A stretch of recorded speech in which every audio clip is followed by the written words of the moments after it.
4장 13절로 25절입니다. 13절에서 14절 제가 봉독합니다. 아브라함이나 그 후손에게 세상의 후사가 되리라고 하신 언약은 율법으로 말미암은 것이 아니요 오직 믿음의 의로 말미암은 것이니라. 만일 율법에 속한 자들이 후사이면 믿음은 헛것이요 되고 약속은 폐하여 졌느니라. 아멘. 로마서 4장은 구약의 이러한 이신칭의를 어떻게 우리가 이해해야 되는지에 대한 아주 놀라운 구약의 이러한 구원의 원리들을 소개하고 있습니다. 구약과 신약을 다르게 보는 많은 오늘날의 교회들의 이러한 설교들이 있습니다.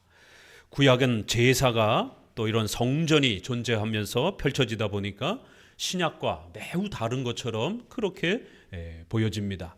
그래서 많은 교회들은 구약과 신약이 구원의 원리에 있어서 이신칭의 원리에 은혜 언약이라고 하는 이러한 구원의 원리에 있어서 다른 것처럼 차이성을 먼저 강조하면서 그렇게 접근합니다. 그러므로 인해서 구약을 등한시한다든가 신약을 등한시한다든가 이렇게 여러 혼란을 겪으면서 결국 신인협력주의라고 하는 인간의 공로를 통해서 마치 구원이 만들어지거나 또 유지되거나 그렇게 보태지는 것처럼 공로주의적인 그러한 구원관이 많이 팽배해져 가고 있는 것을 알 수가 있습니다. 오늘 로마서 4장의 후반부를 통해서는 구약은 이신칭의를 어떻게 소개하는가, 우리가 지난 앞부분을 통해서는 신구약의 이러한 이신칭의와 은혜 언약이 하나이며 동일하다라고 이렇게 말씀을 드렸습니다. 특별히 우리를 그리스도의 이러한 은혜를 통해서 우리를 하나님의 자녀로 삼아주겠다라고 하는 이 약속, 이걸 우리가 은혜 언약이다 이렇게 표현을 하고, 바로 이 은혜 언약을 펼치시는 것을 우리가 이신칭의 은혜라 이렇게 또 표현한다고 말씀을 드렸습니다. 바로 이런 은혜 언약과 이신칭의가 하나이고 동일하다라고 말씀을 드렸습니다.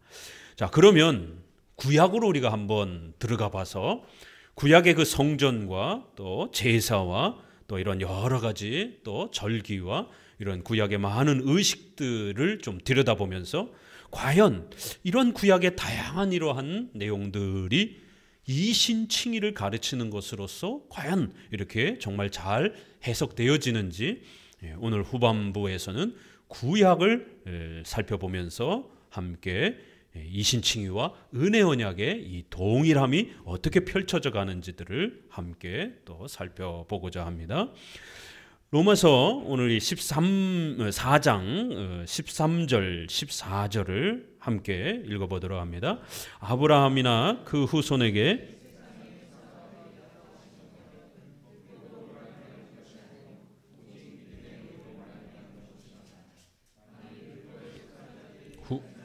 믿음은 헛것이 되고 약속은 폐하여 졌느니라. 신구약을 잘 이해해야 된다라고 이렇게 권면했고, 신구약을 지나치게 분리가 된 것처럼 극단적으로 차이가 있는 것처럼 이렇게 해석하면 안 된다라고 앞부분에서 설명을 했고, 만약 신구약을 극단적으로 쪼개거나 극단적으로 분리시키게 되면 우리의 믿음이 헛것이 된다라고 이렇게 아주 엄중하게 경고합니다. 성경을 어떻게 해석하고 이해하느냐에 따라서 믿음이 헛것이 될 수도 있다라는 거예요. 분명히 본인은 믿음이 있다라고 우기고 자랑합니다. 그렇지만 성경을 어떻게 이해하느냐에 따라 그가 고백하는 신앙이 가짜일 수도 있다라는 것이. 오늘날 한국교회는 1000만이나 되는 그러한 성도가 있다라고 자랑을 합니다. 세계 10대 교회의 절반이 한국에 있다라고 그렇게 자랑합니다. 엄청난 신자들이 한국교회에 존재합니다. 그러나 과연 그들이 성경을 믿는가라고 질문하게 되면 성경을 믿지 않는 기독교인들도 많습니다. 자신의 신비 체험과 황홀경과 이상한 그러한 은사 체험을 종교적인 이러한 신비로운 어떤 그러한 경험들을 마치 신앙으로 생각하는 거예요. 이거는 신앙이 아닙니다. 꿈에 예수님을 봤다, 환상 속에 예수님을 봤다, 예수님의 음성을 들었다, 오만 가지 그러한 신비로운 경험들을 수많은 사람들이 얘기를 하면서 이게 기독교가 말하는 신앙 아니냐라고 말하면서 주장을 합니다. 그러나 그것은 마치 무당이 신을 만나면 떨기 시작하고 갑자기 막 이상한 소리를, 자신이 죽은 사람의 목소리를 흉내를 내고 또 이상한 그러한 또 미래를 마친다라고 그러면서 점을 치고 또 몸을 떨고, 이러한 접신의 이러한 영매술, 접신행위와 같은 이러한 모습으로 기독교를 소개하는 많은 교회들이 있습니다. 이 신비주의라고 말을 합니다. 여기에 한번 성도들이 빠지게 되면 쉽게 빠져나오지 못합니다. 왜요? 일부분 맞거든요. 무당들의 그러한 행위들이 맞는 부분도 있거든요. 또 점을 치는 사람들이 맞는 부분들이 있거든요. 그거 안 맞으면 사람들이 거기 빠지겠어요? 1000개 이야기하면 그 중에 몇 가지가 맞으니까 맞는 것처럼 또 느끼는 거예요. 또 사탄과 악한 영이 그들을 이용을 해서 그렇게 또 사람들을 속인다라고 성경은 분명히 우리에게 경고합니다. 세상 사람들이 묘자리를 옮기고 그렇게 오만 가지, 우리 유교 문화라든가 불교 문화라든가 타종교에서도 그러한 여러 가지 미신적인 행위들이 일부 맞기 때문에 거기에 빠지는 겁니다. 이거는 미신적, 샤머니즘적 행위입니다. 절대로 이런 행위를, 이런 종교적 현상을 기독교라고 생각하시면 안 됩니다. 그거는 타종교에도 있고 또 무속신앙에도 있고 또 기독교 안에 신비주의라는 이름으로도 존재합니다. 방언이라는 행위가 교회만 있습니까? 타종교에도 방언이 있습니다. 코미디언들도 방언합니다. 이렇게 종교적인 어떤 특별한 경험을 마치 기독교의 신앙인 것처럼 주장하면 그의 믿음은 헛것이라는 거예요. 또 오늘날 부자가 되기 위해서 교회를 다닙니다. 자식이 잘 되고 사업이 잘 되고 건강하기를 바라면서 그렇게 수많은 사람들은 절에도 가고 또 특이한 산에도 가서 또 특이한 돌과 나무를 또 만지고 섬기고 해를 또 달을 또 그렇게 소원을 빕니다. 그런 동일한 목적으로 교회 와서 하나님이라는 신을 찾는 것이에요. 그러한 믿음은 헛것입니다. 구원받지 못합니다. 또 하나 있습니다. 반드시 잘못된 믿음 대표적인 세 개는 꼭 기억하셔야 됩니다. 이제 얼마나 안 있으면 선거가 다가옵니다. 대한민국은 2번이나 걸친 엄청난 국가적 재난을 거치면서 아직도 정치의 이러한 부분들이 안정화가 되어 있지 않습니다. 극우와 극자로 아주 극렬적인 대립을 하면서 국가가 종교적 영역에 속해 있습니다. 한번 자신의 그러한 정치적 이념에 빠진 사람들은 자기들이 좋아하는 그러한 지도자들을 거의 신처럼 그렇게 추종합니다. 얼마 전에 테러가 일어난 이런 상황들도 우리는 보게 됩니다. 자신의 인생이 망가질 수도 있는데, 감옥에 갇힐 수도 있는데도 불구하고 그러한 테러적 행위들이 발생되는 거예요. 왜요? 거반 정치에 미쳐 있기 때문에. 일상적인 상식적인 그러한 모습이 아닙니다. 정치 이데올로기에 빠져서, 정치 신념에 빠져서 자신의 어떤 그런 특정한 정치가 마치 그것이 자신의 인생의 최고인 것처럼 정치적 우상이 있습니다. 종교적 우상도 있지만 정치적 우상도 있다는 것을 꼭 명심하셔야 됩니다. 우리 크리스천들은 교회를 보호하는 올바른 정치적 선택을 해야 됩니다. 기독교인으로서 정교 구별과 정교 분리의 원칙 속에서 선거의 원칙은 간단합니다. 우리는 크리스천이 되었기 때문에 교회를 누가 더 보호하는가? 아니면 누가 더 교회를 더 핍박하는가? 이런 기준으로 보고 판단하면 되는 겁니다. 예수님 믿지 않았을 때야 학연지연 혈연을 따라서 정치 지도자를 선택하지만 예수님을 믿고 난 이후는 그러한 선거의 선택도 달라져야 됩니다. 왜요? 사탄과 악한 영은 국가라고 하는 무서운 칼의 권세를 가지고 그 국가의 법을 가지고 교회를 전멸시킬 수 있는 힘이 있기 때문에 크리스찬이 된 이후부터는 우리의 교회와 성도들과 그리스도의 교회를 보호하기 위해서 어느 지도자가, 어느 정당이 교회에 더 적대적인가, 교회에 더 우호적인가, 이것만 보셔야 됩니다. 여기까지만 선택하시면 돼요. 그 이상으로 넘어갈 필요 없습니다. 어떤 정부든지 어떤 정당이든지 교회를 핍박하는 정책을 내놓는다라면 반드시 우리는 저항해야 되는 것이에요. 정치를 위해서 신앙을 하는 게 아닙니다. 우리의 신앙을 위해서 국가와 법과 제도를 우리가 사용하는 것입니다. 신앙이 위에 있어야 되는 거예요.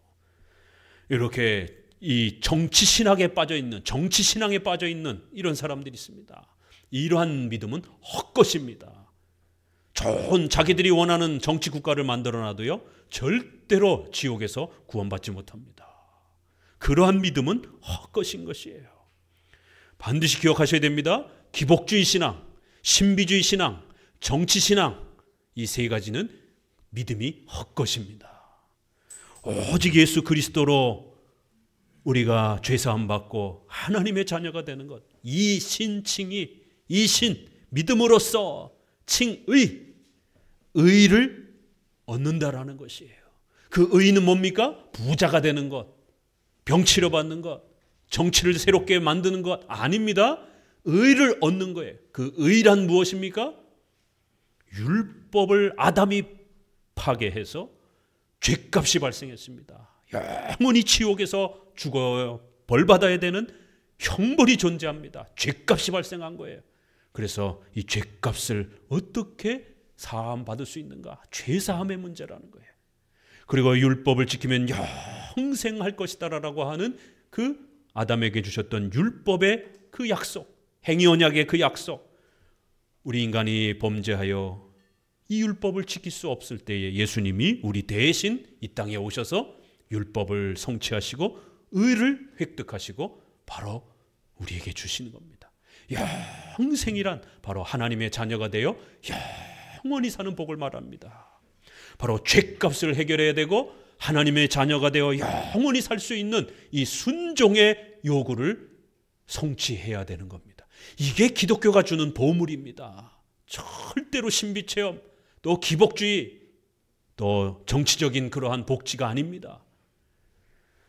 죄사함 받고 하나님의 자녀가 되어 영생하는 것, 이게 복음이고 이게 기독교고 이게 교회가 존재하는 목적입니다. 목사가 존재하는 목적인 것이 바로 이 복음을 가르쳐 주는 것이지 부자가 되는 법을 가르치는 게 아니에요. 그러면 부자가 되고 싶으면 직장에 나가서 열심히 돈을 벌으면 되는 것입니다. 교회에 와서는 하나님의 말씀을 통하여 이신칭의의 이 위대한 복음의 영광스러움을 배워가는 것입니다. 오늘 14절에는 신구약을 잘못 이해하게 되면 믿음이 헛것이 될 수 있다라고 아주 엄히 경고합니다. 믿음이 있는 것처럼 그렇게 우기고 주장하는 바리새인들, 사두개인들, 또 대제사장, 장로, 1세기 당시에 전부 다 종교 지도자들입니다. 오늘날 종교 지도자들이 얼마나 많이 설교합니까? 1세기 당시의 종교 지도자들이 이렇게 바울과 논쟁을 하고 결국 바울로부터 너희들의 믿음은 가짜다라라고, 너희들의 믿음은 헛것이다라라라고, 그런 식으로 너희들이 할례와 제사와 너희들의 그러한 율법적인 그러한 의식을 철저하게 헌신하고 잘 지키고 있다고 해서, 너희들이 그렇게 열심을 내고 있다고 해서 그것이 마치 너희들이 하나님의 백성이 된 것처럼, 그런 자격을 얻을 수 있게 해준 것처럼, 너희들의 그러한 노력이 공로가 된 것처럼 이렇게 생각하면서 예수 그리스도를 신성 모독죄로 처형하고 예수님의 제자들을 핍박하고 짓밟고 이런다라면 그 믿음은 가짜라는 것이에요. 오늘날도 죄사함 받고 하나님의 자녀가 되는 이러한 이신칭의 복음을 외치는 우리의 이러한 정통 기독교와 이러한 목사와 신학자들을 보수 꼴통이라고 욕을 하면서 오직 예수님으로 구원받고 오직 죄사함 받는, 그리스도의 피 흘리심으로 죄사함 받는 이 복음을 보수 꼴통이고 외골수적이다라고 비난하면서 다종교에도 구원이 있고 예수 그리스도 외에도 구원이 있고 다종교와 이제 일치를 이루면서 서로 사랑하면서 살아야 된다. 사랑이 제일 중요한 것이지, 그렇게 독선적이고 배타적으로 그렇게 예수님만 강조하면서 기독교의 신만 절대적으로 참신이라고 주장하는 것은 그건 아주 너무 독선적인 것이다. 지금 대한민국은, 전 세계는 보수교회와 자유주의 교회로 반쪽이 났습니다. WCC라고 하는 종교연합 세계교회협의회 이러한 단체의 활동에 참여하는 자유주의와 강력하게 반대하는 보수교단으로 구별되어 있습니다. 그래서 여러분의 일가 친척 중에 혹시라도 WCC에 참여하는 그러한 통합측이라든가 또 기장이라든가 이런 데에 속해 있는 친척이 있다라면 WCC를 반대하는 보수교단으로 옮기라라고 간곡히 권면하셔야 됩니다. 왜요? 2013년에 십자총회 부산에서 열렸습니다. 7년, 8년에 한 번씩 열립니다. 얼마 전에 독일에서 다시 한 번 열렸습니다. 이화여자대학교의 유명한 기독교 학교 교수가 7차 총회 때에 초혼제를 지내면서 개막식 행사로, 초혼제가 뭡니까? 죽은 홀령들에 대한 위로를 써서 종이에 쓰고 태워가지고 그렇게 영혼들을 위로하는 초혼제. 초혼제 거기에 어떻게 써져 있느냐면, 우리가 오늘 창세기 읽었죠? 출애굽할 때에 이스라엘 백성들에 의해서 죽임을 당한 불쌍한 애굽의 그 영들이요,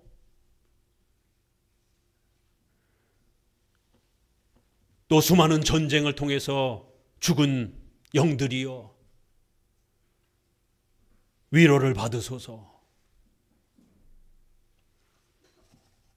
종교 혼합주의가 대한민국의 땅에서 버젓이 일어났습니다.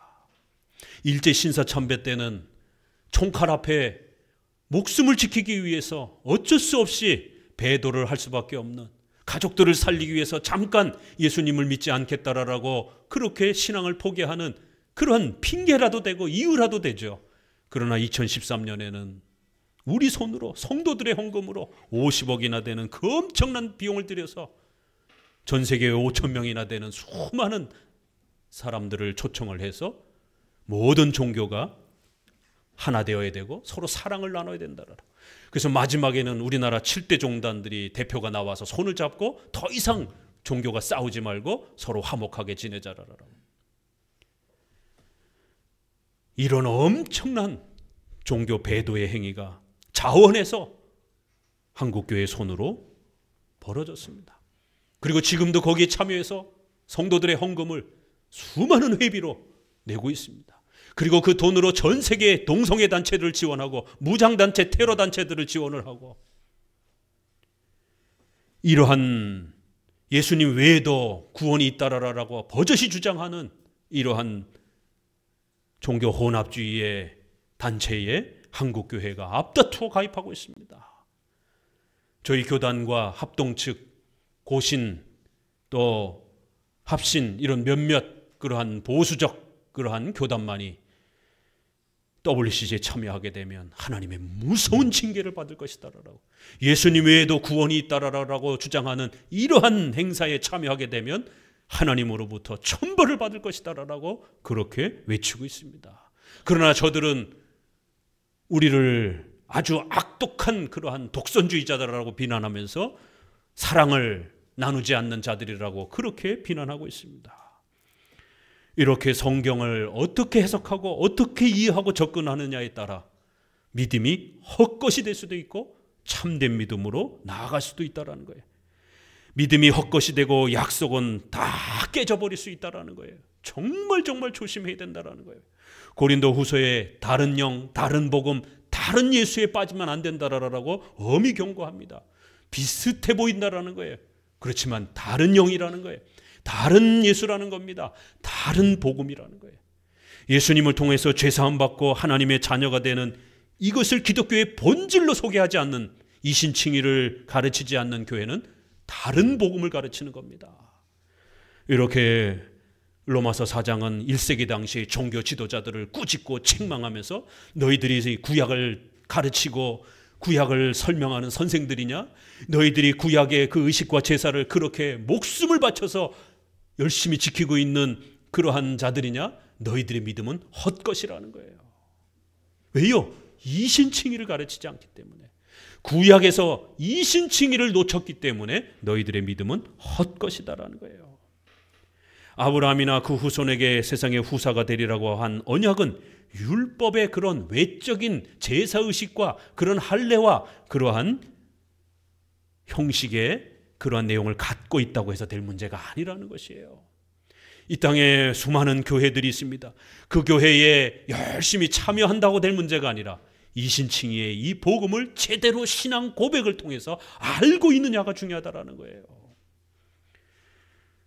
오직 믿음의 의로 말미암는 바로 오직 은혜로 오직 예수 그리스도의 십자가의 피 흘림과 그 공로로 의가 우리에게 이루어지는, 그리고 그 의는 잘 먹고 잘 사는 정치개혁 신비체험이 아니라 죄사함 받는 거예요.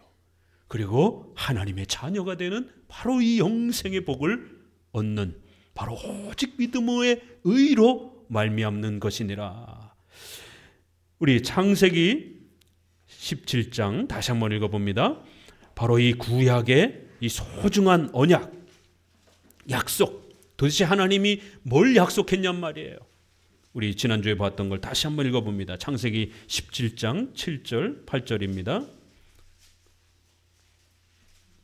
같이 읽습니다. 내가 내 언약을 나와 너와 내 대대 후손의 사이에 세워 영원한 언약을 삼고 너와 내 후손의 하나님이 내가 너와 내 후손에 너의 우거하는 이 땅 곧 가나안 일경으로 주어 영원한 기업이 되게 나는 그들의 하나님이 되리라. 아브라함을 부르시고 아브라함에게 두 가지 약속을 줬죠. 자손이 없는 아브라함에게 자손을 주겠다. 그리고 그 자손에게 땅을 주겠다. 이러다 보니까 많은 목회자들이 아브라함이 부자가 됐구나 이렇게 착각을 하는 거예요. 자손을 주고 땅을 주겠다라고 하는 것은 부자로 만들어주겠다라는 것이 아니라 너의 자손을 통해서 장차 메시아가 올 것이다라는 것을 약속해 준 겁니다. 그리고 가나안 땅을 주신 것은 우리 강원도 땅 절반 정도밖에 안 됩니다. 강원도 땅 겨우 그 정도밖에 안 돼요. 이스라엘 땅이 그렇게 크지 않습니다. 거기에 요단강을 중심으로 해서 반은 또 사막과 접해 있어가지고 굉장히 척박한 땅입니다. 거기에 비하면 대한민국은 정말 에덴 동산과 같은 땅이죠. 어디를 둘러봐도 그냥 나무와 산들이 아주 강들이 즐비하니까 하나님께서는 가나안 땅을 약속의 땅으로 이렇게 말씀하시면서 천국의 모델로 삼아주신 거예요. 과거에는 땅이 있어야 농사를 짓고 먹고 살 수 있는 겁니다. 땅이 없으면 죽는 거예요. 농사를 지을 수 없기 때문에. 그래서 땅을 많이 가지고 있는 사람이 권세와 힘을 갖게 되는 겁니다. 지금은 돈으로 바뀌었지만 과거에는 땅이에요. 지금도 땅을 많이 갖고 있으면 큰 부자잖아요. 그렇기 때문에 하나님께서는 자손과 땅이라고 하는 것을 통해서 이신칭의를 가르쳐주는 약속을 한 겁니다. 장차 메시아가 올 거다라는 것. 그리고 그 메시아를 통해서 너희가 죄사함 받고 하나님의 자녀가 되어 천국에서 영원히 살게 될 거라는 거예요. 하나님이 약속한 바로 천국에서 영원히 살게 될 거라는 거예요. 그거를 가나안 땅 자손으로 이렇게 약속해 준 겁니다. 그래서 이 자손과 땅을 돈으로 부귀영화로 헷갈리지 않도록 반드시 거기에 해설을 덧붙였죠. 그 약속은 부자가 되는 게 아니라 나는 너희의 하나님이 되고 너희는 내 백성이 되는 것이다. 너와 내 후손의 하나님이 될 것이라. 이것이 영원한 언약이 될 것이다라는 거예요. 바로 너의 후손에게 땅을 준다. 자손과 땅에 대한 약속은 영원한 언약인데 그 영원한 약속의 내용은 뭐라고요? 하나님이 우리의 하나님이 되어주시겠다라는 거예요. 원수되었던 우리 하나님과 우리의 관계가 우리가 하나님의 자녀가 되는, 죄사함 받아 하나님의 자녀가 되는 바로 이것이 영원한 은혜 언약, 하나님이 주시겠다라고 하는 구원의 이신칭의의 약속이었던 것입니다. 자, 사무엘하 7장으로 넘어가 봅니다. 이러한 은혜 언약이 구약에서 어떻게 계속해서 소개되어져 있는가? 사무엘하 7장 12절을 봅니다. 구약에는 제사도 많지만 구약에는 전쟁과 또 나라를 차지하기 위한 많은 싸움들이 있습니다. 그러다 보니까 우리 성도들이 구약을 읽을 때 굉장히 헷갈리는 거예요. 도대체 이 엄청난 전쟁을 읽으면서 그럼 우리가 다시 전쟁하라는 건가? 도대체 교훈이 무엇인가? 예전에 이라크를 전쟁을 할 때 부시 대통령이 요한계시록과 구약을 인용을 해서 악의 축이라고 하는 이 전쟁은 악한 영들과의 싸움이다, 이런 식으로 대통령 연설을 한 거예요. 이 부시 대통령이 미국에서 아주 유명한 보수적 성향의 남침내교회에 추석을 하고 계시기 때문에 남침내교회는 약간 세대주의적인 또 이런 극단적 종말론의 이러한 경향이 강합니다. 흑백 논리도 강하고. 그러니까 이라크 누가 봐도 그건 다 상식적으로 석유를 차지하기 위한 그런 국제적인 그런 전쟁일 뿐인 겁니다. 그런데 기독교적 그러한 마인드가 있다 보니까 이거는 악한 영들과의 싸움이라, 이런 식으로 군인들을 독려하면서 마치 거룩한 전쟁인 것처럼. 아니죠. 국가 대 국가의 그런 자기들의 국가의 이익을 위해서 싸우는 전쟁이지, 이게 무슨 신들을 위한 전쟁입니까? 구약의 이런 전쟁을 이용하면서 그렇게 오늘날 우리가 성전을 치르고 있다. 부시만 그랬습니까? 히틀러도 그렇게 선동을 한 거예요. 또 이슬람도 십자군 전쟁 때 그렇게 선동한 거예요. 로마 가톨릭도 300년이나 전쟁을 했습니다. 수많은 교회 젊은이들을 이용해서 너희들이 저 예루살렘 땅을 차지하기 위해서 나가서 죽는다라면 너희들은 바로 천국으로 갈 것이다. 이렇게 젊은이들의 목숨값을 이용해서 로마 교황과 그 추기경들이 자기들의 배를 불리기 위해서 300년 동안이나 십자군 전쟁을 했습니다. 유럽의 모든 기독교 청년들이 그 전쟁에 참여를 했습니다. 예루살렘 땅 회복해야 그 거룩한 성전을 차지해야 된다라고. 지금도 그 예루살렘의 그 성전 터를 4지역이 나눠서 싸우고 있습니다. 구약의 이러한 전쟁, 땅을 차지하는 다윗의 이러한 나라를 세우는 이러한 전쟁, 도대체 이게 무슨 얘기냔 말이에요. 이거 오늘날 우리가 전쟁해야 된다는 얘기입니까? 예루살렘 땅을 차지해야 된다는 얘기입니까? 최근에 백투 예루살렘 운동, 시온주의, 하브르타 교육, 이러한 여러 유대주의 교육들이 목사님들에 의해서 교회 안에서 가르쳐지고 있습니다. 어떻게 목사님들이 유대주의를 추종하냔 말이에요. 이게 세대주의자들에 의해서 그래요. 예루살렘 땅을 회복시켜야 거기 예수님이 재림한다라는 거예요. 유대인들은 예수님을 신성 모독자로 처형을 했는데 유대교와 기독교를 짬뽕을 해가지고 유대인들이 머물렀던 바로 그 예루살렘 땅이 예수님이 재림하는 곳이다라는 거예요. 그러니까 예루살렘을 반드시 차지해야 된다라는 거예요. 구약의 이러한 땅, 전쟁 이런 거를 그런 식으로 읽어낸 겁니다. 절대로 땅을 얻으라고, 예루살렘 땅을 지키라라고 그렇게 명령한 게 아닙니다. 구약에는 그것이 의식적으로, 임시적으로 천국을 상징하는 가나안 땅이었기 때문에 구약에는 가나안 땅을 차지하고 지키기 위해서 목숨을 걸고 싸워야 했습니다. 그러나 예수님이 오시고 난 다음에는 구약의 그 땅, 가나안 땅이 바로 예수님을 통해서 우리가 하나님의 자녀가 되어 천국에서 영원히 사는 바로 이 천국을 예표하는 그러한 비유였다라는 것을 아주 더욱 명확하게 가르쳐 주시고, 예수님이 이제 더 이상 그러한 구약의 땅에 대한 이러한 부분을 사용하지 않겠다라고 그 모든 부분들을 중단하셨습니다. 그렇기 때문에 오늘 우리에게는 더 이상 구약의 이러한 땅 차지하기 위한 전쟁을 문자적으로 실천해서는 안 되는 겁니다. 그래야 사무엘하 7장에도 이 전쟁과 땅을 차지하는 이 목적이 무엇인가 가르치고 있습니다. 7장 11절 읽습니다. 전에 내가 사사를 명하여 내 백성 이스라엘을 다스리던 때 평안케 하리라. 여호와가 또 내게 이르노니 여호와가 너를 위하여 집을 이루고 내 수한이 차서 내 조상들과 함께 잘 때에 내가 내 몸에서 날 자식을 내 뒤에 세워 그 나라를 견고케 하리라. 여기 보세요.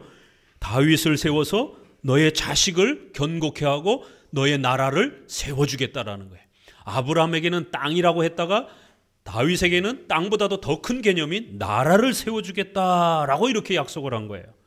그럼 이게 부귀영화를 약속한 건가? 아니에요. 13절부터 봅시다.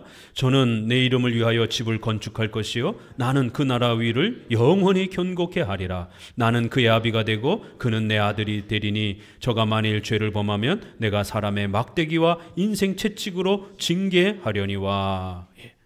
그럼 부귀영화가 아니라 아브라함에게 줬던 바로 그 은혜 언약의 내용. 나는 너희의 하나님이 되고 너희는 내 자녀가 될 거라는 거예요. 하나님과 우리가 죄 때문에 원수가 되었는데 어떻게 하나님을 우리 아버지로 부를 수 있습니까? 그건 바로 예수님이 죄값을 대신 짊어져야만이 가능한 거예요. 나는 그의 아비가 되고 그는 내 아들이 될 거라는 거예요. 하나님의 자녀가 되어 그 하나님이 통치하는 나라를 이룰 거라는 겁니다. 그 나라는 눈으로 보고 만지는 그런 육신의 땅이 아니라 바로 천국을 예표했던 겁니다. 장차 오실 예수 그리스도를 통해서 우리가 하나님의 자녀가 되어 그리스도의 통치를 받는 그리스도의 나라, 하나님의 나라를 예언했던 겁니다. 예레미야 31장 31절. 이제 나라가 망할 지경에 이르렀습니다.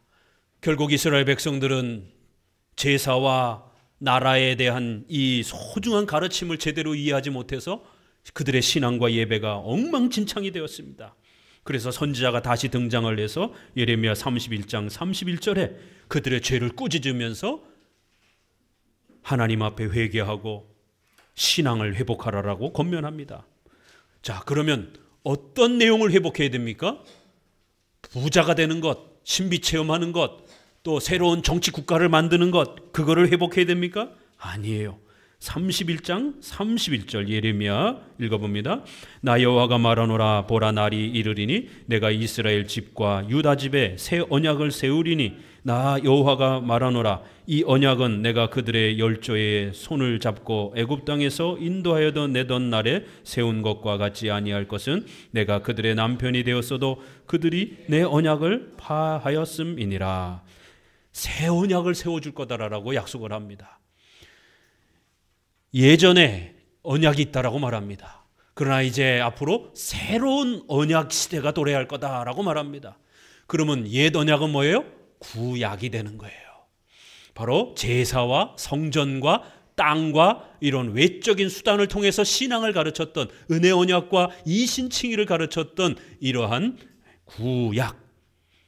그렇지만 이제는 예수님이 오셔서 모형과 비유와 그림자가 아니라 예수님이 십자가에 죽으셔서 우리가 그 피 흘림으로 죄 사함 받는다는 게 명확하게 아주 선명하게 드러나는 새로운 언약의 그러한 시대가 도래할 것이다라고 새 언약, 신약을 말하는 거예요. 그래서 우리가 구약, 신약, 성경책을 구약, 신약 이렇게 부른다라고 말씀을 드렸습니다. 구약은 율법이고 신약은 복음이고 이게 아닙니다. 그럼 율법 버리면 구약을 버려야 돼요. 구약에도 율법과 복음이 있는 거고 구약에도 이신칭의와 은혜 언약이 있는 겁니다. 또 외적인 그런 여러 형식들이 있는 거예요. 또 신약에도 복음이 있고 율법이 있는 겁니다. 신약의 율법은 뭐죠? 십계명을 말하는 겁니다. 어떻게 우리가 살아가야 되는가? 바로 이러한 또 계명을 표현하는 겁니다. 다만 외적인 그러한 비유의 형식에 있어서 구약은 제사 형식과 같은 이러한 옛 형식, 옛 언약, 신약에는 세례와 성찬과 같은 간단한 이러한 방법으로 우리의 신앙을 가르치고 도와주는 새로운 언약, 이렇게 표현을 하는 겁니다. 33절을 같이 읽습니다. 결론. 나 여호와가 말하노라. 그러나 그날 후에 내가 이스라엘 집에 세울 곧 내가 나의 법을 그들의 속에 두며 그 마음에 기록하여 나는 그들의 하나님이 되고 그들은 내 백성이 될 것이라.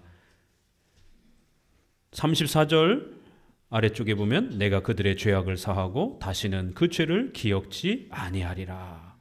그 언약은 뭐라고요? 나는 그들의 하나님이 되고 그들은 내 백성이 될 것이다라는 거예요. 이것이 어떻게 이루어진다고요? 그들의 죄악이 사해져야만이 가능하다라는 거예요. 죄 사함 받는 것, 그리고 하나님의 자녀가 되어 영생을 누리는 것, 이게 바로 새 언약의 내용이라는 거예요. 예레미야는 아주 선명하게 드러납니다. 그리고 또 호세아서 2장 23절에도 보니까 내가 나를 위하여 이 땅에 심고 긍휼히 여김을 받지 못하였던 자를 긍휼히 여기며 내 백성 아니었던 자들에게 향하여 이르기를 너는 내 백성이라 하리니 저희는 이르기를 주는 내 하나님이시라 하리라. 스가랴 13장 9절에도 내가 그 3분의 1을 불 가운데 던져 은같이 연단하여 금같이 시험할 것이라. 그들이 내 이름을 부르리니 내가 들을 것이며 나는 말하기를 이는 내 백성이라 할 것이요 그들은 말하기를 여호와는 내 하나님이라.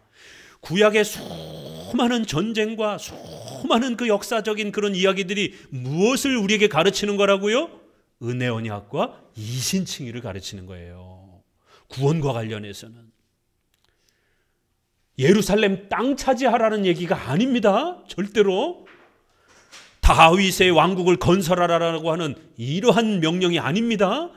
그건 바로 예수 그리스도를 통하여 우리가 죄사함 받고 하나님의 자녀가 되는 바로 이 복음을 우리에게 가르쳐 주는 겁니다. 그리고 그 복음을 믿는 성도들이 이 땅에 모여서 예배하고 유형교회를 이루어가라라고 하는 영적인 나라를 말하는 것입니다. 자, 주보에 있는 부분 다시 봅니다. 우리 지난주에 웨스트민스터 7장에 5항을 다시 한번 읽어봅니다. 은혜 언약과 관련해서 5항. 이 언약은 율법 시대와 복음 시대에 서로 다르게 집행되었다. 율법 아래에서는 약속들과 예언들과 희생 제물들과 할례와 유월절과 유대 백성에게 주어진 다른 모형과 규례들을 따라서 집행되었다. 이 모든 것은 장차 오실 그리스도를 예표하였다. 여러분, 구약을 읽을 때 굉장히 어렵죠? 신약보다 구약이 굉장히 어렵습니다. 왜 그러냐면 구약은 제사, 절기, 또 성전, 전쟁 이런 엄청난 이야기들이 오늘날 우리가 쉽게 따라할 수 없는 그런 많은 명령들이 쏟아집니다. 그럼 이걸 따라해야 되는가 문자적으로? 그럼 이걸 안 따라하면 구약이 왜 필요한가 우리에게? 이런 혼란을 겪는 거예요. 구약을 읽고 어떻게 적용을 해야 될지 난감한 겁니다. 도둑질을 하거나 범죄하게 되면 손을 자르라는 거예요. 이거 어떻게 실천을 합니까? 너희의 자식들이 교회를 안 가고 부모의 말을 잘 안 듣고 그러면 회초리를 들고 때리라는 것이에요. 쉽게 오늘 우리 시대에 아동폭력에 대한 이 범죄 법이 굉장히 높아져 있는 이런 시대에 쉽게 실천하기가 어렵습니다. 구약에는 때로는 일부 다처 비슷하게 다윗도 부인이 많았고 또 솔로몬도 1000명이나 되는 또 그런 부인이 있을 정도로 구약에는 부인이 많은 것을 복처럼 또 이렇게 이야기를 합니다. 그래서 이걸 문자 그대로 오늘날 따라하는 교파가 있어요. 우리나라에는 많이 전파가 안 됐는데 미국에는 몰몬교라라고 굉장히 많이 이렇게 전파가 되어 있습니다. 007 가방 같은 거 이렇게 남자 양복들이 있고 까만 양복 입고 007 가방 들고 다니고 여성들은 60년대 그 아주 촌스러운 그러한 복장. 왜요? 현대 문명을 거부하기 때문에. 구약이 농사시대로 살았습니다. 그렇기 때문에 그걸 문자 그대로 따라하려고 하는 거예요. 그래서 미국에서는 이 몰몬교에 속했는지 안 속했는지 뭘로 구별하느냐면 혁대를 차고 다니면 개신교 신자고 이 멜빵 이런 것도 멜빵을 하고 다니면 몰몬교 신자처럼 구별을 합니다. 왜요? 이 혁대가 문명이라는 거예요. 문명을 거부하는 겁니다. 그래서 이 멜빵 예전에 유행이 됐었죠. 지금은 잘 안 하지만 모든 문명을 거부하고 구약의 농사 모습을 그대로 따라하려고 하는 거예요. 이런 바보 같은 사람들이 어디 있습니까? 그들의 믿음은 헛것입니다.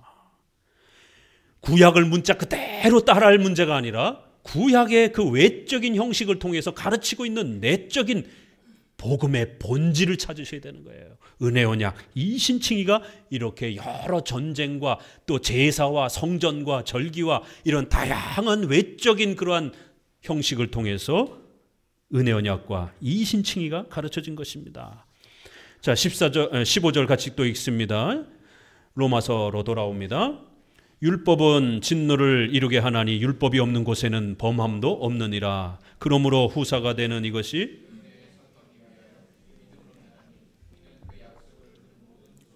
굳게 하려 하심이라. 율법에 속한 자에게뿐 아니라 아브라함의 믿음에 속한 자에게도니 아브라함은 하나님 앞에서 우리 모든 사람의 조상이니라.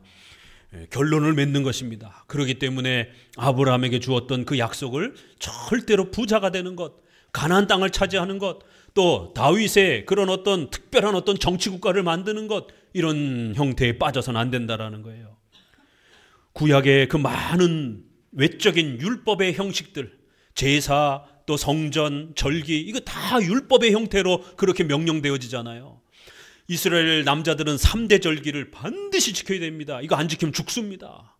성전에 나와서 3대 절기를 5대 제사로 그렇게 제사 드려야 되는 겁니다. 그래서 여러분에게 도표로 그 형식들을 소개해 드렸습니다. 구약은 많지 않아요. 6개 정도 됩니다. 이 외적인 그 의식의 형식이 이 6개를 자꾸 헷갈려가지고 자꾸만 오해가 되는 거예요. 자, 외적인 그러한 형식 6개를 봅시다. 첫 번째는 성전이죠.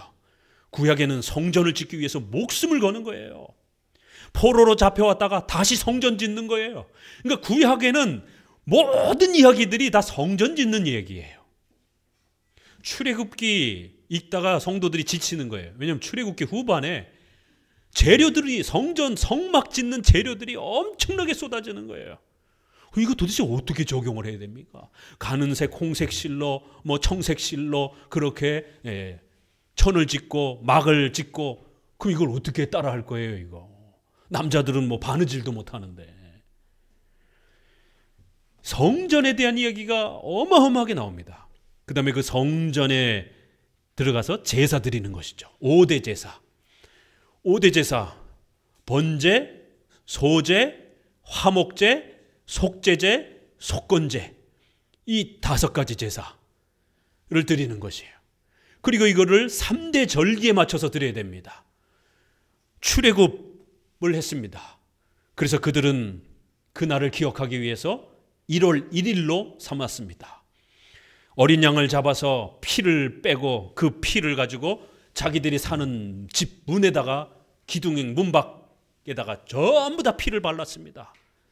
죽음의 천사가 지나갈 거라는 거예요. 만약 그 피가 없는 집들은 들어가서 그들의 자녀들을 전부 다 죽일 거라고 하는 무서운 하나님의 경고를 받았습니다. 그럴 때에 그런 하나님의 경고를 우습게 여겼던 사람들은 다 죽은 거예요. 그 아들들이. 장자는 다 죽었습니다.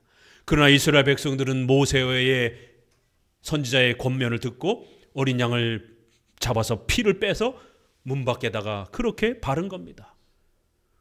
그랬더니만 오늘날 목회자들이 6월절 따라하자 그러면서 성도들을 불러다가 주차장에다가 그렇게 세워놓고 자기들은 하얀 옷 입고 나와서 장로하고 목사님이 대제사장, 제사장이 된 것처럼, 그리고는 양을 가져다가 세상에 거기서 목을 따는 거예요. 짐승이 이 목을 칼로다가 목을 찔러서 죽이면 얼마나 고통스럽고 얼마나 소리를 지르는지 아세요? 아이들 그 장면을 보게 되면 그 무서운 장면 때문에 트라우마 걸립니다. 애들은 한 사람도 빠짐없이 성도들을 다 세워놓고 거기서 그 양이 막 객객 소리를 지르는데 그거를 거기서 목사가, 장로가 목을 따고 있는 거예요. 그리고는 그 피를 갖다가 성도들에게 뿌리고, 결국 목사는, 장로는 동물 학대죄로 고발을 당했고, 이게 인터넷 치면 다 나와요. 이런 믿음은 헛것입니다. 그래 놓고는 인신칭의 교리는, 은혜 언약 교리는 하나도 몰라요. 어쩌자라는 겁니까? 구약에 그 양 잡는 게 그걸 따라하는 얘기예요? 아니요. 바로 그 양이 피를 흘려서 그 양의 피 때문에 사는 겁니다. 우리가 구약의 이러한 모습은 신약의 예수님의 피로, 십자가의 피로 우리가 죄 사함 받는다는 것을 가르치는 비유요, 그림자요, 모형이었던 겁니다. 그래서 구약은 따라해야 돼요. 유월절을 지켜야 되는 겁니다. 그러나 예수님이 오시고 난 다음에 그 모든 것이 완성이 되었기 때문에 저와 여러분은 따라하면 안 되는 겁니다. 우리는 예수님을 통하여 죄 사함 받고 구원받는 이 신칭의를 배우고 이제 예배드리면 되는 것입니다. 이렇게 1월 1일 날 그들은 달력도 바꿨습니다. 자신들이 죽음에서 살아난 그날을 첫 번째 날로 1월 1일로 기념을 해서 유월절이라고 하는 죽었다 살아났다라고 이렇게 유월절을 행합니다. 그리고 거기서부터 7주를 77에 49를 해서 50일째 되는 날을 오순절로 지킵니다. 77절이라고도 표현합니다. 오순절이라고도 표현하고, 그리고 또 이제 가을에 추수를 하고 나서 거두어드립니다. 감사로 거두어드립니다. 그래서 수장절, 그리고는 우리가 저 애굽에서 죽음에서 어떻게 살았는지를 잊지 말자라고 바깥에 나가서 멀쩡한 집 내비두고 장막을 치고 그 태양볕에 맛없는 그 음식을 먹으면서 출애굽할 때 그 어린 양의 피를 바르고 그 누룩이 들어가지 않은 납작한 떡을 먹으면서 급히 도망쳐 나왔던 그 유월절의 모습을 그렇게 재현해내면서 장막에서 일주일을 그렇게 보냅니다.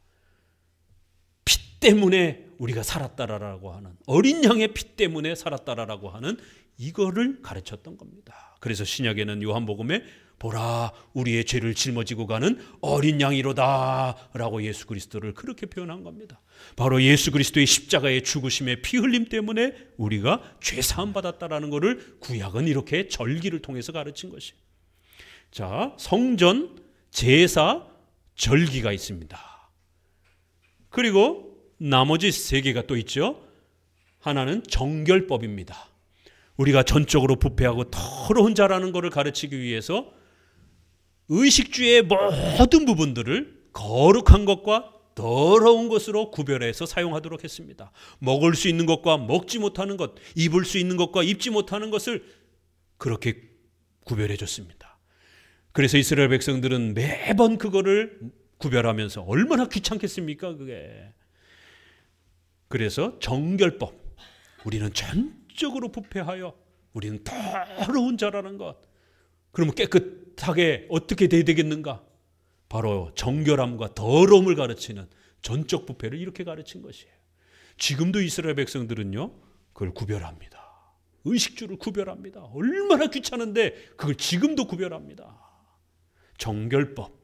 그래서 구약에는 그 많은 정결법들이 소개가 되는 거예요. 자, 그 다음에 가나안 땅과 관련해서는 가나안 땅을 주겠다라고 하는 땅에 대한 약속, 가나안 땅을 반드시 지키라고 하는 것. 그 다음에 그 땅은 아무에게나 주면 안 됩니다. 반드시 12지파에게 나눠주라는 거예요. 하나님의 백성들에게만 그 가나안 땅이 주어진다는 겁니다. 그래서 민수기라든가 이런 데 보게 되면 슬로브와 딸들이 모세에게 찾아와서 우리는 아들이 없습니다. 어떡합니까? 그럼 우리 때에 땅이 아들에게만 이게 전수가 되는데 우리는 딸들밖에 없는데 그럼 어떡합니까? 그러면 우리의 땅이 남의 땅이 돼버립니다. 그러면 12지파의 땅이 11지파 땅이 돼버리고, 그렇게 되면 또 나중에 또 10지파의 땅이 돼버리고, 혹시라도 여성들만 딸만 태어나서 자손이 없으면 어떡합니까? 왜요? 그 여성이 시집가게 되면 그 집 사람이 돼버리니까. 예기치 못한 심각한 일이 벌어졌습니다. 아니 이런 얘기가 구약에 나오는 거예요. 그것도 한 번도 아니고 여러 번에 반복하면서 슬로브와 딸들의 이 땅을 어떻게 해야 될 것인가. 예기치 못하게 딸들만 태어난 거예요. 그래서 옳거니 맞아. 이렇게 남자가 없을 때, 남자 중심의 구약은 시대였기 때문에, 그래서 이렇게 남자가 안 태어났을 때 그 딸들이 시집을 가게 되면 어떻게 되는가. 이거 심각한 문제가 발생이 되구나. 그래서 추가적인 대책으로 그래, 그렇게 되면 너희들은 타 지파에게 시집가지 말고 너희 지파의 그 남자 가족들에게만 시집을 가라. 그러면 너희 땅이 결국 딸들로만 있어도 그 지파의 땅이 된다. 지파가 섞이지 않잖아요. 그렇기 때문에 딸들의 재산을, 땅을 보호해 주면서 그 지파를, 한 지파가 없어지지 않도록 보존시키는 땅 상속에 대한, 재산 상속에 대한 얘기가 그렇게 많습니다. 에스라, 느헤미야, 사람 명단이 줄줄줄줄줄 쏟아져 나옵니다. 그래서 성도들이 읽다가 지치는 거예요. 아니 이 발음도 잘 안 되는 거예요. 남의 나라 이름이니까.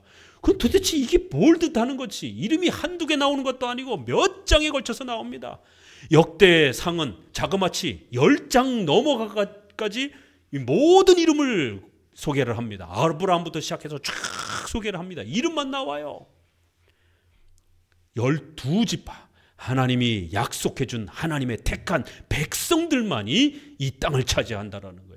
한 사람도 빠짐없이 반드시 하나님의 택한 백성들만이 이 영생의 땅을 차지할 것이다라는 거예요. 자, 6개 꼭 기억하셔야 됩니다.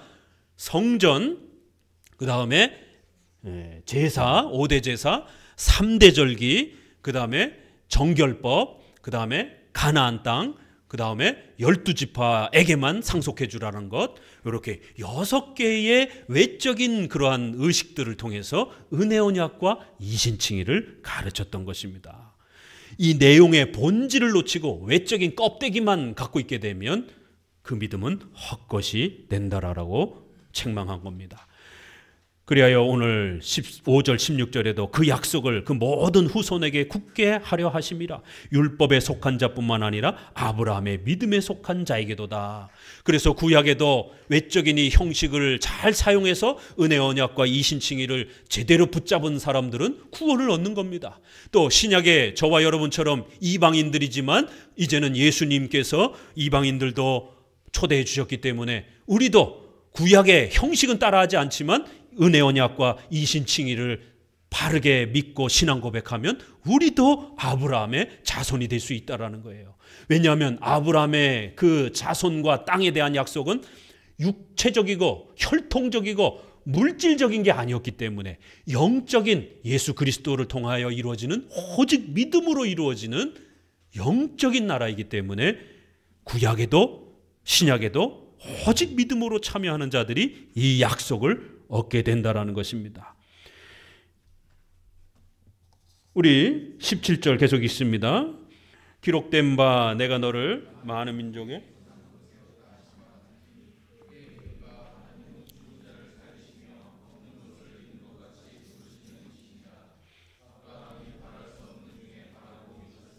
이는 내 후손이 이 같으리라 하신 말씀대로 많은 민족의 조상이 그가 100세나 되어 자기 몸에 죽은 것 같음과 사라의 태에 죽은 것 같음을 알고도 믿음이 약하여지지 아니하고 믿음이 없어 하나님의 약속을 의심치 않고 믿음에 견고하여져 하나님께 영광을 돌리며 약속하신 그것을 또한 능히 이루실 줄을 확신하였으니 그러므로 아브라함에게 주셨던 그 자손과 땅에 대한 것을 재차 설명하는 것이에요. 절대로 육신 혈통적인 게 아니고 물질적인 게 아니라 바로 장차 오실 예수 그리스도를 약속하는 것이었고, 그 예수 그리스도의 그러한 희생을 통해서 우리가 죄사함 받고 하나님의 자녀가 되는 바로 그러한 약속이었다라는 것을 본문이 다시 설명합니다. 중요한 단어가 나옵니다. 오직 아브라함도 그 은혜 언약을, 자손과 땅을 통해서 가르쳤던 예수 그리스도의 오심과 죄사함의 이 은혜 언약과 이신칭의의 약속을 믿은 것이다 라고, 이 믿었다라는 단어가 몇 번이나 나오나 보셔요. 바랄 수 없는 중에 믿을 수 없는 그런 형편이었지만 믿었다. 믿음이 약하여지지 아니하고 믿음이 없어지지 아니하고 약속을 의심치 아니하고 믿음이 견고하게 그렇게 지켜졌다. 그래야 결국 확신했다. 자그마치 8번이나 5번과 관련해서는 믿었다라고 이렇게 긍정적으로, 3번은 믿을 수 없는 중에 라고 이렇게 부정적으로 표현하면서 그런 불가능한 상황 속에 약속을 믿었다. 아브라함이 복을 받은 것은 부자가 된 게 아니라는 거예요. 바로 이 자손과 땅을 주겠다라고 하는 외적인 형식을 통해서 장차 메시아가 오실 것이고 그 메시아를 통해서 우리가 죄사함 받고 하나님의 자녀가 될 것이다라는 것을 믿었다라는 거예요. 단지 아브라함은 그거를 외적인 형태로 그렇게 가르쳤을 뿐이라는 거예요. 그래서 자손이 없는 중에 자손이 태어날 거를 그렇게 믿는 수단을 사용한 겁니다. 그래서 아브라함을 100세가 되도록 자식을 안 준 겁니다. 그리하여 아내의 모든 월경의 시스템이 모두 다 중단되고 자기 자신도 이제 늙어서 자식을 낳을 수 없는 100세나 되어 그렇게 자식을 가질 수 없는 완벽한 불가능한 상태로 만들어 놓으신 것이, 그럼에도 하나님이 너에게 자식을 주겠다라는 것 약속을 믿겠느냐? 그 자식을 통하여 장차 메시아가 올 거라는 거 믿겠느냐? 여기까지 가는 겁니다. 그리고 그 메시아를 통해서 너가 죄사함 받겠다라는 것을 믿을 수 있겠느냐? 맨 앞에는 너가 자식이 없지, 그러나 100세가 된 너가 자식을 낳을 수 있어. 이거 믿을 수 있겠느냐? 이거를 가르친 겁니다. 외적인 형태는 자손이 없는 아브라함에게 너의 아내가 늙어서 자손을 낳을 수 있다는 거 믿을 수 있겠니? 내가 너에게 자손을 주겠다.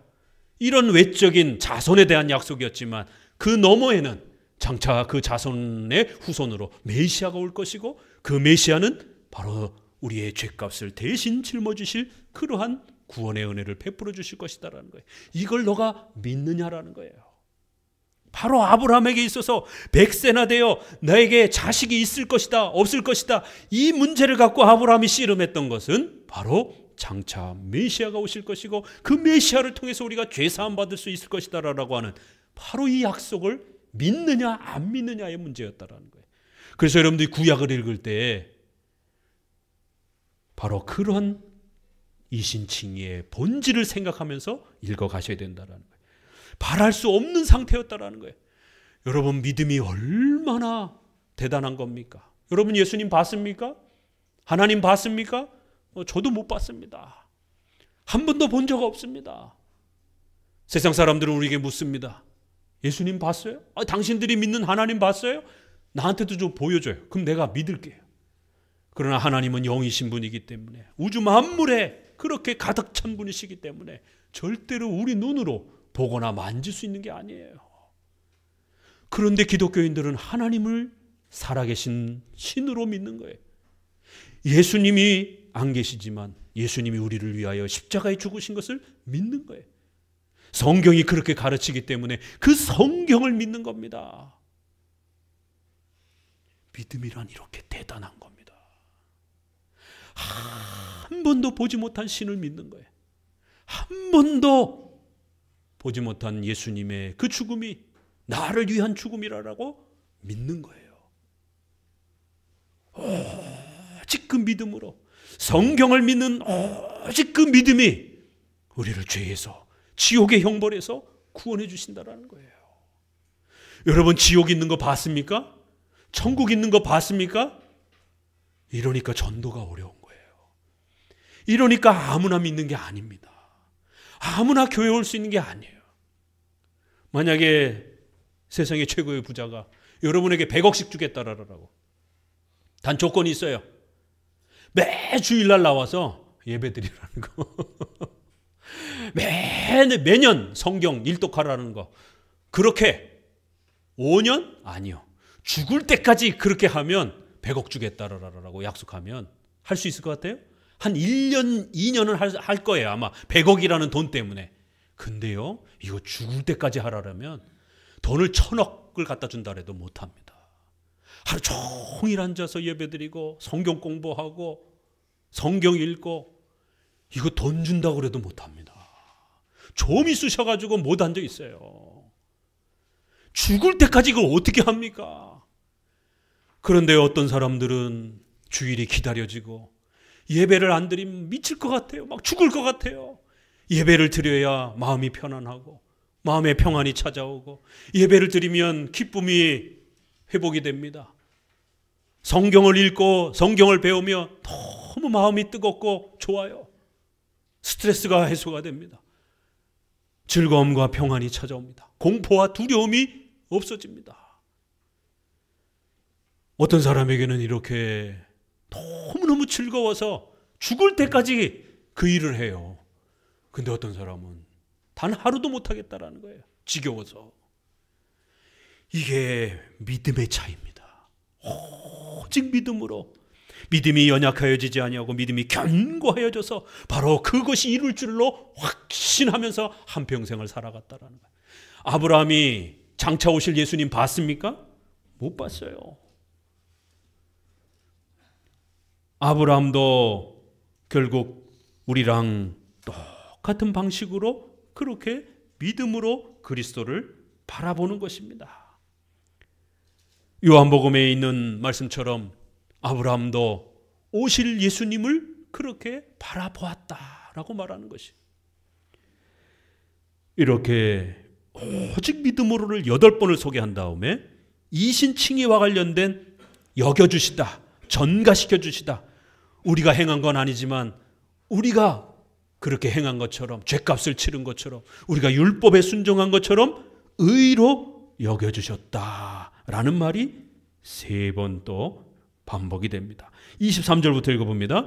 저에게 의로 여기셨다 기록된 것은 아브람만 위한 것이 아니요 의로 여기심을 받을 우리도 위함이니 곧 예수 우리 주를 죽은 자 가운데서 살리신 이를 믿는 자니라. 예수는 우리 범죄함을 인하여 내어줌이 되고 또한 우리를 의롭다 하심을 위하여 살아나셨느니라. 그러니까 구약의 이러한 많은 사건들, 특별히 아브라함, 다윗 이러한 많은 사건들, 또 성전, 제사 이런 많은 사건들을 읽을 때 절대로 방향을 잊어버리면 안 됩니다. 이 모든 것은 바로 은혜 언약과 이신칭의를 우리에게 가르쳐 주는 거예요. 그 전쟁과 또 이런 많은 제사가 헷갈리더라도 머릿속에는 이신칭의와 은혜 언약을 기억하면서 그 본문을 계속 열심히 읽어가시면 돼요. 아, 이런 외적인 모형과 그림자로 가르치셨구나. 의로 여기셨다. 아브라함도 의로 여겨준 거예요. 이신칭의, 칭해주다, 여겨주다, 전가시켜주다. 그리고 아브라함만 위한 것이 아니라 의로 여기심을 받을 우리까지도, 이방인인 우리까지도, 그 후손인 우리까지도 의로 여기심을 받는다. 이신칭이에요. 곧 예수 우리 주를 죽은 자 가운데서 살리신 이를 믿는 것이다라는 거예요. 오직 믿음으로 바로 25절 예수님이 우리의 범죄함 때문에 우리 죄값을 해결하시기 위하여 죽음에 내어주셨다라는 거예요. 죽임을 당하셨다라는 거예요. 죄값을 치르셨다라는 겁니다.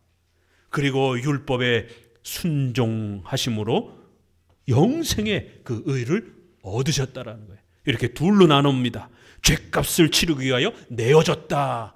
그리고 부활하셔서 의롭다 하시기 위하여 살아나셨다. 율법에 순종하여 이제 부활하여 우리가 하나님의 자녀로서 영원히 사는 복이 주어졌다라는 것이, 바로 이것이 구약이 가르치는 의의 내용이라는 거예요. 절대로 부자가 되는 것 아닙니다.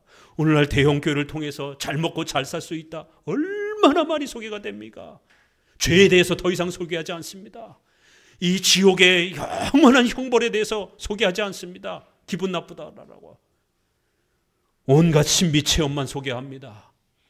아니요, 기독교의 구원은 오직 예수 그리스도께서 우리 범죄함을 위하여, 나 때문에 내가 받아 영원히 지옥에 죽어야 될 이 형벌을 예수님이 대신 받기 위해서 우리의 범죄함 때문에 내어줌, 그렇게 우리 대신, 대속적 죽음이라는 거예요.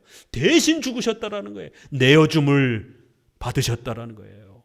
그리고 그 사망에서 부활하셔서 이제 영원히 살 수 있는 이 삶으로 우리를 초대하셨다라는 겁니다.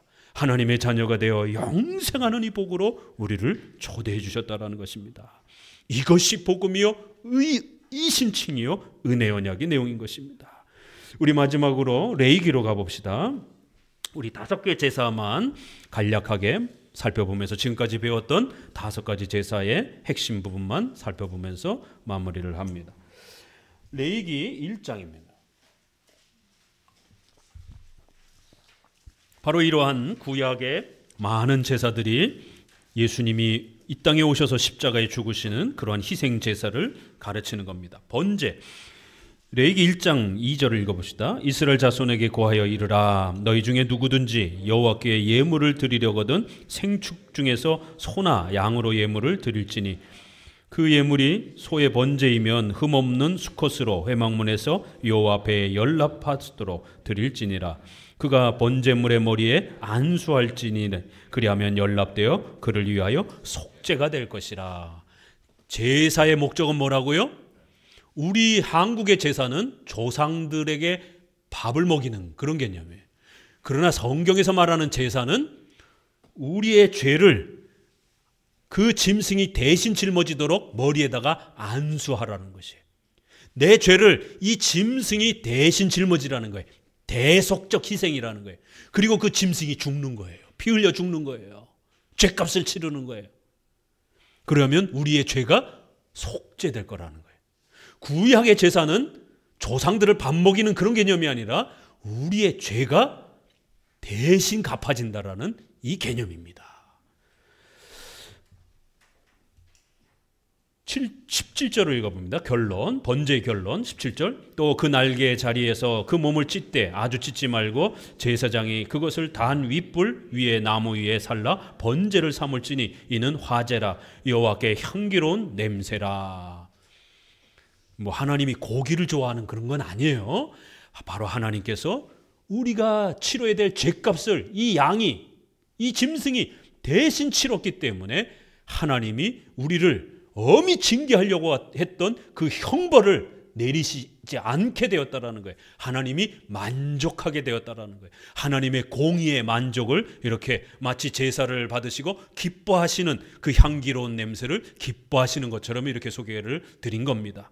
하나님이 고기 냄새를 좋아하는 그런 신, 이런 개념이 아닙니다. 바로 우리의 죄값이 해결이 되어서 우리를 바라보면서 더 이상 우리를 형벌을 내리지 않고 이제 죄가 없는 것처럼 기뻐하시면서 우리를 바라보시는 것입니다. 바로 하나님의 공의의 만족을 이렇게 표현한 겁니다. 자, 소제 2장 1절입니다. 누구든지 소제의 예물을 여호와께 드리려거든 고운 가루로 예물을 삼아 그 위에 기름을 붓고 또 그 위에 유향을 놓아. 번제는 완전히 불태워서 바치는 거예요. 그리스도의 십자가를 표현합니다. 소제는 짐승의 피가 없어요. 이거는 곡식 제사입니다. 그래서 감사로 하나님 앞에 이렇게 또 표현할 때 이런 곡식 제사를 드립니다. 13절을 읽습니다. 내 모든 소제물에 소금을 치라. 내 하나님의 언약의 소금을 내 소제에 빼지 못할지니 내 모든 예물에 소금을 드릴지니라. 지금은 소금이 그렇게 귀하지 않지만 지금도 사실은 소금이 귀해요. 좋은 소금은 굉장히 비싸죠. 고대에 금만큼 비싼 게 있었습니다. 소금이에요. 왜요? 냉장고가 없던 시절에 소금은 음식을 보관할 수 있는 중요한 수단이었기 때문에 또 소금을 먹지 못하면 더운 기후에 탈진해 가서 죽습니다. 그래서 소금은 금은 없어도 살 수가 있어요. 그러나 소금은 없으면 목숨이 위태로워집니다. 그렇기 때문에 그러한 일상생활에서 가장 값진 소금을 가져다가 더더구나 부패하지 않잖아요. 썩지 않잖아요.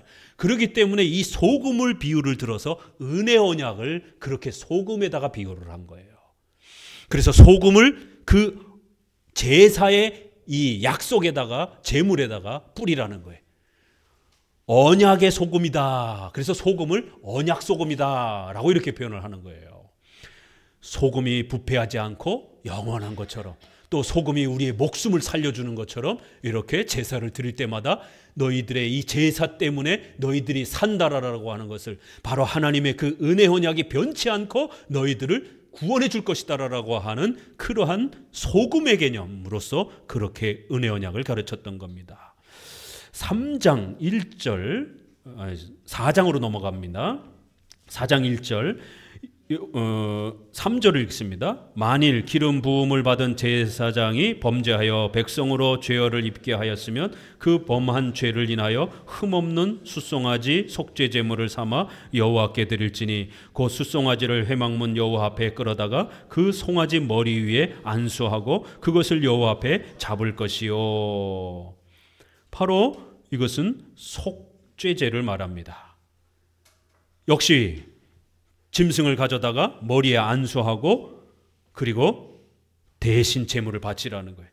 그런데 이것은 번제하고 조금 다르게 우리 일상생활의 범죄가 깨달았을 때 보세요. 그 범한 죄를 인하여 또 그 다음에 13절에 보니까 만일 이스라엘 온 회중이 여호와의 금령 중 하나라도 그릇 범하여 허물이 있으나 스스로 깨닫지 못하다가 그 범한 자를 깨달았으며, 이렇게 우리가 일상생활 중에 죄를 짓고 깨달은 거예요. 아, 내가 잘못했구나. 이렇게 하나님 앞에 회개, 이러한 회개와 신앙을 가르치기 위해서 속죄제를 가르친 겁니다. 번제는 그런 개념이 아니라 대속적 개념으로 그리스도의 십자가 사건을 좀 더 강하게 가르치는 것이고, 속죄제와 속건제는 우리 일상생활 속에서 우리가 회개해야 되는 그러한 잘못들을 이렇게 깨달았을 때에 하나님 용서해 주세요 라고 하는 그러한 성화, 거룩함의 문제와 관련된 그러한 죄들을 취급하는 겁니다. 역시 대속 개념으로 그렇게 짐승에게 이렇게 또 안수하는 장면이 나옵니다. 속건제를 한번 또 읽어보도록 합니다. 5장 3절, 혹시 부지 중에 사람의 부정에 다닥쳤거든 그 사람의 부정이 어떠한 부정이든지 그것을 깨달을 때에는 허물이 있을 것이요.